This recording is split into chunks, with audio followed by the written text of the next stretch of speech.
Hello दोस्तों, welcome to Hindi code class. पिछले lecture में हमने समझा था कि स्प्रिंग बूट का प्रोजेक्ट कैसे बनाते हैं, उसका पूरा फाइल स्ट्रक्चर कैसा होता है, स्प्रिंग बूट का आर्किटेक्चर क्या है, ये सारी चीज़ें हमने समझ ली थी।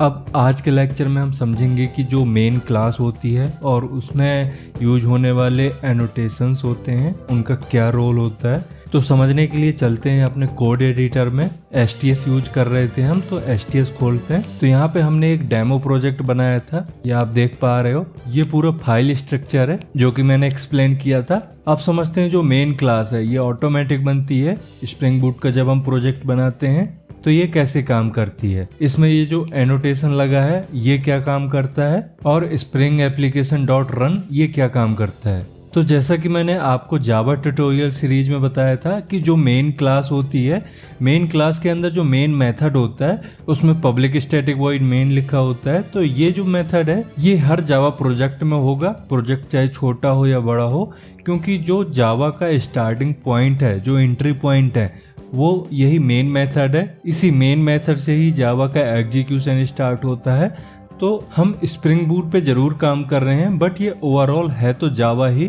तो जावा कोड को एग्जीक्यूट करने के लिए हमें ये मेन मेथड की जरूरत पड़ती है। अब इसके जस्ट नीचे लिखा हुआ है स्प्रिंग एप्लीकेशन डॉट रन, तो इसको समझते हैं। सबसे पहले समझते हैं ये स्प्रिंग एप्लीकेशन क्या है। तो इसके बारे में मैंने कुछ पॉइंट प्रेजेंटेशन में लिख रखे हैं, तो एक बार वो देखते हैं। ये पॉइंट्स आप नोट डाउन भी कर सकते हो, क्योंकि अगर इंटरव्यू में आपसे ये क्वेश्चन होता है तो आप इन पॉइंट्स के थ्रू इसको एक्सप्लेन कर सकते हो। सबसे पहला पॉइंट है spring application is a helper class in spring boot. मतलब स्प्रिंग बूट की ये हेल्पर क्लास है जो कि स्प्रिंग बूट प्रोजेक्ट को बूटस्ट्रैप करने और लॉन्च करने में हेल्प करती है।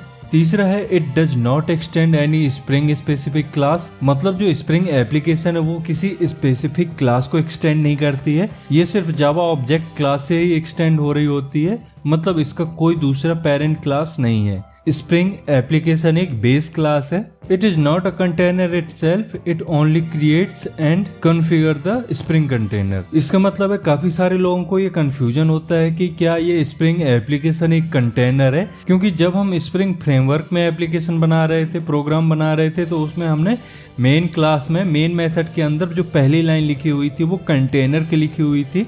या तो हमने लिखा था एनोटेशन कॉन्फ़िग एप्लीकेशन कॉन्टेक्स्ट, या फिर हमने यूज किया था class path XML application context. तो इनमें से ये कोई भी नहीं है, ये एक्चुअली में कंटेनर है ही नहीं। स्प्रिंग एप्लीकेशन कोई कंटेनर नहीं होता, बट ये कंटेनर को क्रिएट करने में हेल्प करता है, कंटेनर को क्रिएट करता है, उसको कॉन्फ़िगर करता है, लेकिन ये खुद कोई स्प्रिंग कंटेनर नहीं होता। अच्छा, तो यहाँ पे क्वेश्चन आता है कि कंटेनर तो नहीं होता ये, बट ये कंटेनर क्रिएट करता है। तो कौन सा स्प्रिंग कंटेनर क्रिएट करता है? क्योंकि स्प्रिंग के अंदर बहुत सारे कंटेनर है, बहुत सारे कंटेनर यूज होते हैं।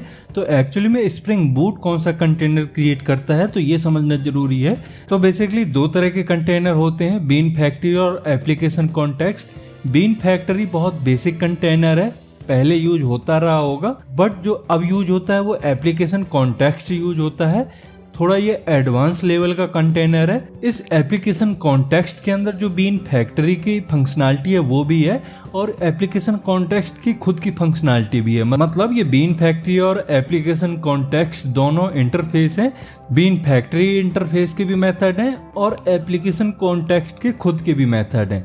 तो इस वजह से ये थोड़ी सा एडवांस कंटेनर है। तो जो स्प्रिंग बूट यूज करता है वो एप्लीकेशन कॉन्टेक्स्ट यूज करता है। तो एप्लीकेशन कॉन्टेक्स्ट तो एक इंटरफेस है। तो अब यहाँ पे क्वेश्चन आता है कि स्प्रिंग बूट कौन सी सब क्लास यूज करता है। तो स्प्रिंग बूट के थ्रू जो क्लास यूज होती है वो होती है annotation config servlet web server application context. तो आप इसको 2-4 बार बोलोगे तो याद हो जाएगा, annotation config servlet web server application context. तो एक्चुअल में ये कंटेनर यूज होता है स्प्रिंग बूट में। अब ये जो कंटेनर है ये बेसिकली दो कंटेनर का कॉम्बिनेशन होता है। सबसे पहला है एनोटेशन कॉन्फ़िग एप्लीकेशन कॉन्टेक्स्ट, जो आपने स्प्रिंग फ्रेमवर्क के एप्लीकेशन में यूज किया था, और दूसरा है servlet web server application context. तो इन दोनों का कॉम्बिनेशन होता है इस कंटेनर में। तो यहाँ पे जो एनोटेशन कॉन्फ़िग एप्लीकेशन कॉन्टेक्स्ट है, अगर आप सिर्फ ये यूज करते हो तो ये स्पेशली यूज होता है जब आप कोई एनोटेशन बेस्ड एप्लीकेशन बना रहे होते हो। बट अगर आपको वेब बेस्ड एप्लीकेशन भी चाहिए और उसमें एनोटेशन भी चाहिए तो आपको चाहिए होगा servlet web server application context और एनोटेशन कॉन्फ़िग एप्लीकेशन कॉन्टेक्स्ट, और इसी दोनों का कॉम्बिनेशन होता है application config servlet web server application context. अब ये स्प्रिंग एप्लीकेशन आपको समझ में आ गया होगा। अब बात करते हैं कि इसमें ये रन मेथड है, ये काम क्या करता है। तो स्प्रिंग एप्लीकेशन के अंदर बहुत सारे मेथड हैं, क्योंकि ये क्लास है तो इसके पास बहुत सारे मेथड हैं। इनमें से एक मेथड है रन। ये बहुत सारे काम के लिए यूज होता है, बहुत सारे काम करता है यहाँ पे, जो कि मैंने यहाँ पे मेंशन कर रखे हैं। सबसे पहला है initialize the entire Spring Boot application. तो ये स्प्रिंग बूट एप्लीकेशन को इनिशियलाइज करता है, मतलब ये स्टार्ट करता है। फिर create the spring application context container. तो मैंने अभी बताया था कि स्प्रिंग एप्लीकेशन खुद कंटेनर नहीं होता, ये एक कंटेनर क्रिएट करता है। तो ये रन मेथड जैसे कॉल होता है, इस रन मेथड के थ्रू ही स्प्रिंग एप्लीकेशन का जो कंटेनर है एप्लीकेशन कॉन्टेक्स्ट वो क्रिएट होता है। इसके बाद है scans and manage all the beans, मतलब जो भी बीन्स होती हैं प्रोजेक्ट के अंदर उन सबको स्कैन करता है और उनको मैनेज करता है, मतलब जो लाइफ साइकिल होती है बीन्स की उनको मैनेज करता है। नेक्स्ट है start the embedded server like Tomcat. तो जो स्प्रिंग एप्लीकेशन का रन मेथड है वो एम्बेडेड सर्वर जैसे टॉमकैट है या जेटी है इसको स्टार्ट करता है, और स्टार्ट इसीलिए कर पाता है क्योंकि ये जो रन मेथड है ये एप्लीकेशन कॉन्टेक्स्ट को बनाता है, स्प्रिंग कंटेनर को बनाता है, और इस कंटेनर के अंदर कैपेबिलिटी है कि वो जो भी एम्बेडेड सर्वर आप यूज कर रहे हो उसको स्टार्ट कर सके, उसको मैनेज कर सके।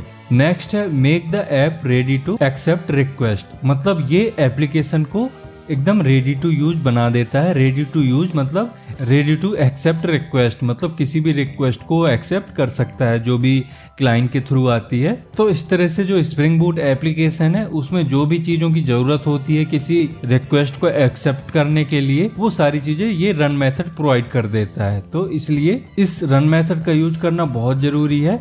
इसके बिना आप स्प्रिंग बूट प्रोजेक्ट को बूटस्ट्रैप नहीं कर सकते, स्प्रिंग बूट एप्लीकेशन स्टार्ट नहीं हो सकता। तो ये जो हमारा रन मेथड है ये एक स्टैटिक मेथड है।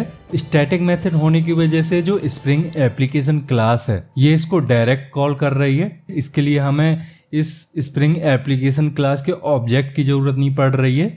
इसका सबसे पहला काम होता है स्प्रिंग एप्लीकेशन इंस्टेंस क्रिएट करना और एक एनवायरनमेंट क्रिएट करना जिसमें स्प्रिंग बूट एप्लीकेशन स्टार्ट हो सके, बूटस्ट्रैप हो सके। तो यहाँ पे हमने दो चीजें समझ ली, एक तो ये स्प्रिंग एप्लीकेशन क्या है और दूसरा ये रन मेथड क्या करता है। अब हम समझते हैं कि इस रन मेथड के अंदर दो पैरामीटर दे रखे हैं हमने।